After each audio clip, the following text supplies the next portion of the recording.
Well, it got pretty wet last night. Couple clouds last night, and I'm like, oh, looks weird, not too bad. Middle of the night starts just pouring thunder and lightning again. I'm like, oh, you gotta be kidding me. Anyway, frantically trying to find the bag to pull over the sleeping bag. Did okay, and then rolled over a couple times and ended up getting a bunch of water in there anyway, so yeah, still better than nothing. A little bit. So the plan for today, I gotta fix the rear tire again. It was basically flat when I was coming into camp, and it was dark, and I'm like, let's do it tomorrow.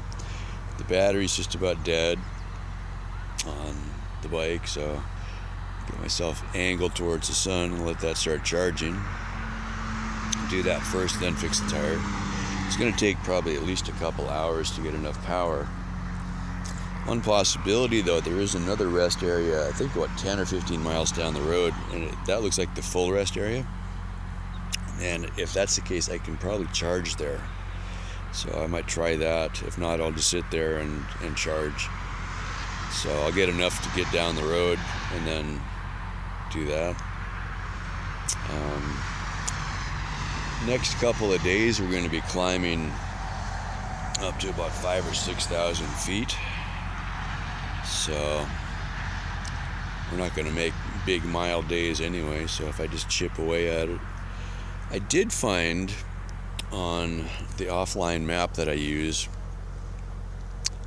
how to find the rest areas, and they're not labeled rest areas, they're labeled restrooms.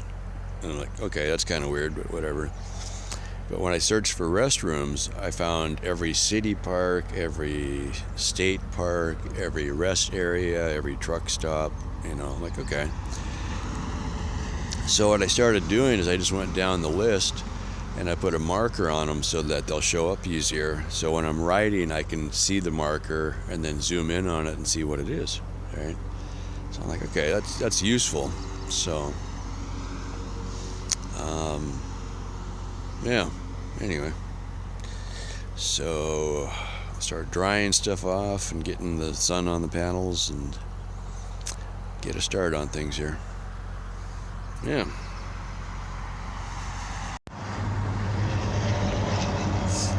All right, 10 o'clock in the morning. I'm up to 48.3 volts. I was in the 45 something this morning when I started, so that's at least enough to move.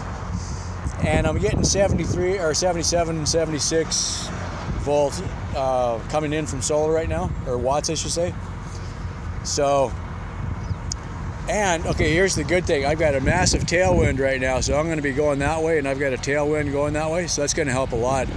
About 15 miles away is the next rest area that has water. I need to refill all my water bottles, so I'm going to stop again anyway. And I'm thinking, since my cell phone hasn't been working, I'm going to stop at the next town that I can find a library. So I think when I'm stopped for water, on my GPS software, it does have libraries as one of the things you can look for. So now that I'm learning how to use it a little better, I'm able to figure that stuff out. So I can find restrooms, I can find libraries, grocery stores, that kind of thing. The main things you really need. And banks probably too. So yeah. And then when I'm at a library, what I can do is make a list of what I need to find and save a copy on the phone, or maybe even write it down if I really get crazy. So yeah, that's that. So we're all loaded up. It's like, okay, so I spent 3 hours this morning letting the bike charge, but I also fixed some tires, had a few things that needed working on, messed around with the wheels a little bit, had a problem with my blinky light on the back. I got that working again. So I didn't sit still at all. It was like I was working through a list, and everything was wet from the rain last night. So I had the army cot set up like a drying rack, and everything was drying. And then when the wind kicked up, things dried really fast. So now everything is dry, so it doesn't get moldy. So yeah. This tire was wearing a lot from that bearing that was all messed up, so I put that strip of tape on it again. And you know, that tape lasted 60 miles last time, so that could be a day or two. And what I'm thinking is, now that I've replaced the bearing, it was getting a really bad wear pattern on one side, so I reversed the tire on the wheel and then put the tape on it, so that should help even it out.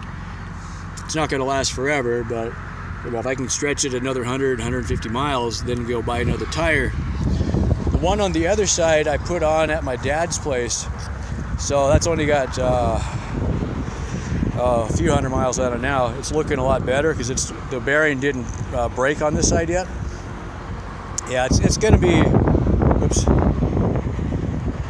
It's just going to be one of those things where you just keep working everything as it fails and keep trying to keep it going. I don't want to put too much into these because I'm going to replace them with something better when I get home. So just kind of nickel and diming it as we go, but I still got a long ways to go. So I got better stuff at home, so I don't want to buy a bunch of stuff in the meantime. Yeah. All right, let's hit the road before the wind changes. 2 miles out of camp, flat tire. It's already fixed. And, well, we're getting 100 watts of charge while I'm waiting, so, okay. I've got slightly more power than when I left camp, I think. And we just climbed up a pretty good hill. Now we're going down the other side, so we'll get a little bit of regen. There's that saying about going from one failure to the next with no loss of enthusiasm. Man, ain't that the shit. Churchill.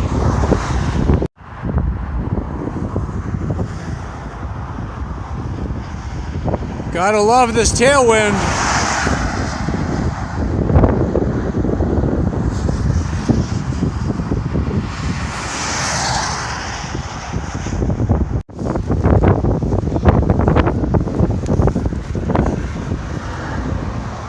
I don't know if that even shows up. That's flat.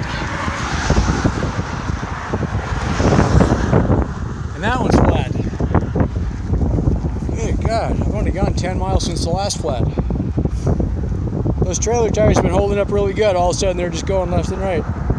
Gonna be some shit on the road, I guess. At least the bikes are doing good now. Well, it'll give me a chance to charge up again. Man, this is getting really annoying. Pretty windy still, so I took 4 or 5 tubes down to the river, find all the leaks. Got them marked. I got a silver Sharpie, which works really good for that. This was the experimental one that had, I glued 2 old tubes to the new tube to give it more protection. And I'm like, there's no freaking way I'm going to be able to patch that now, so I'm just going to throw that one away. I mean, I could probably peel it off. If I could peel it off, I put it together with rubber cement.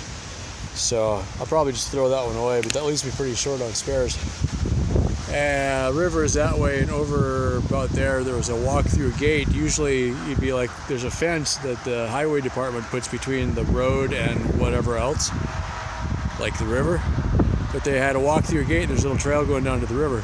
So I walked down and checked it out. I'm like, okay, good. So I got river access, so I can actually put the tubes in something to see where the leak is. I got to think of something to, like a little wash basin or something I could bring with me. But then I would still need enough water to be able to check the tire tube in. But yeah, some kind of a wash basin or something. Might have to, maybe a 2-liter bottle. I could cut it in half or something. And then I still need enough water to be able to do it, so yeah, anyway.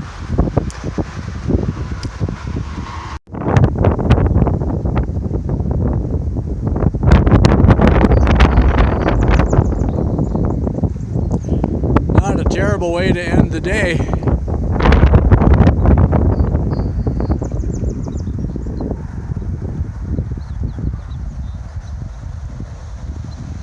Yeah, this is pretty nice. Well, it's still windy, it's still cold. Yeah, it's still windy. About 9 o'clock, the sun's been down for a bit now. do have the tires back on the trailer at least, so I guess we'll see. I'm actually considering getting off of the freeways just because of all the flat tires I'm getting from all the shrapnel coming off the trucks. So when a truck tire breaks down, they don't always see it right away, and then just all these little pieces go flying everywhere. And I'm getting all the metal wires out of the radials basically, so that's what's getting me all the flat tires. Every flat tire I've gotten, which has been a lot in the last couple days, it's always been that little piece of wire that's sticking out of the tread. And I'm not getting thorns, it's wires. It's got to be off of the radials. So yeah, so get off of the main highways, I guess, which kind of sucks because the freeway, I've got a nice big wide shoulder and nice easy rolling hills instead of up and down, up and down, up and down.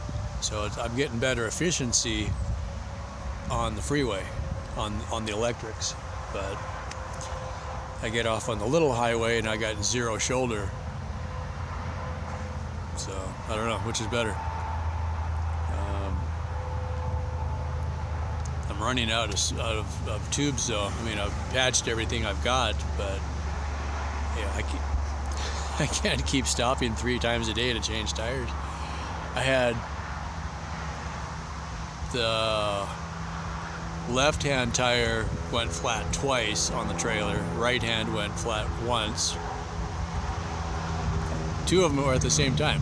It's like I look back, one is flat. Okay, I look back at the other one, it's flat too. I'm like, are you kidding me? Couldn't believe it. I was able to take advantage of the river though. I got that shot. I don't know if it'll come through or not, but it's like, okay, walk down to the river, take all my tubes, figure out where the leaks are, then I come up here and patch them, and then I take them back down there and check them again, make sure they're good. Because without water, it's kind of hard to know if your patches are working or where to patch. So yeah, I don't know, I might have to make a new plan. There's nothing new there. Anyway, wind is blowing. It's going to be kind of miserable tonight. I'll be head under the covers. Hopefully it doesn't rain again. Oh, internet's working. Yay. I uploaded 3 videos from the last 3 days at a library today, and all of a sudden I realized my phone was working on LTE, which it hadn't been doing since I got to Montana. So I don't know if maybe it got an update or something. I don't know. I didn't do anything different. It just all of a sudden it quit working and then it started working. So, okay, maybe it'll work again. If not, I figured out that on my offline maps on my GPS on my phone, I can find a library now. So I can use that. Every little town has a library with internet. That's kind of a thing to remember. So now that I remembered that, I can upload if I need to. And it was nice to sit down in a nice air-conditioned space when it was hot and talk to the nice librarian and told her what I was doing, and she's like, wow. It just blows people's mind every time you say it. Yep, riding a bike from Texas. Wow. Anyway, that is that. So yeah, hopefully I can upload videos more often now. We'll see.